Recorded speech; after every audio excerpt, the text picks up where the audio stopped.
سوات فضاګټ کې د ګجر قوم سیکریټریټ ماسمار کولو خلاف احتجاج په زرګونو خلکو د سیکریټریټ دوباره جوړولو مطالبه کړې وایي د تجاوزاتو په نوم د انتقامي کاروایانې بندي کړې شي که مطالبې منظور نشوي نو په سخت احتجاج به مجبور شو.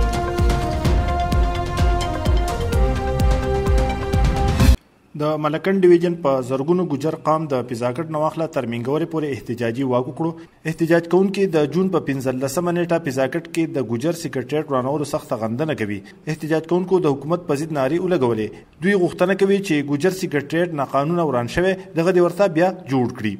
وزیر اعلی صاحب او داغه نمائندګانو د تعصب او د تنگ نظرۍ په چشمو کې د فضاګټ ته کتلې دي چې چېرته داغه د مخالف پارټۍ سړی کاغه د ګجر قوم دی کاغه د بل قوم دی په هغه پسې خصوصي پن پوینټ کړی دی. دې نه وړاندې احتجاج کوونکو په فضاګټ کې د وران ګجر سیکریټریټ خوا کې لویه جلسه وکړه چې پکې مشران وویل ګجر سیکریټریټ په رجسټر ځمکه آباد دی او د سیند د اوبو نه د قانون مطابق لرې دی.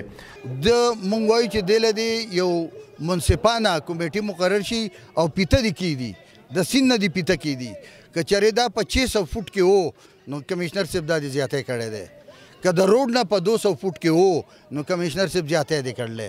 موږ عهد کړی دی فیصله وکړې ده چې تر څو پورې زموږ دا سیکریټریټ دی آباد کړی نه او معذرت یې نه کړی دا پورې به زموږ دا مظاهرې جاري.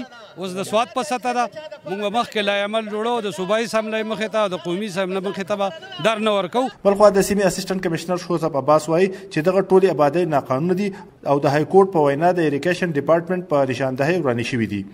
हमने इन लोगों को एडवांस में नोटिस इसलिए भी दे दिए थे कि अगर किसी का कोई लीगल ऑब्जेक्शन है तो वो हमारे पास आ जाए. इनमें से कोई बंदा हमारे पास नहीं आया. په سوات کې ضلع انتظامی د هغه 9 نوي ودانو په ضد اپریشن روان کړی کومې چې د سیند په غاړه د اریګیشن ډپارټمنټ تر مخه ناقانونه دي. ولې خلک بیا تورون لګوي چې دغه کې بعض ودانو ته هیڅ نه دی ویلی شوي او بعض په مکمله توګه ورانې شوي چې دغه د ولس سره ناانصافي ده. د کیمرمین لونګین سره نیاز احمد خان مشرق ټي وي سوات.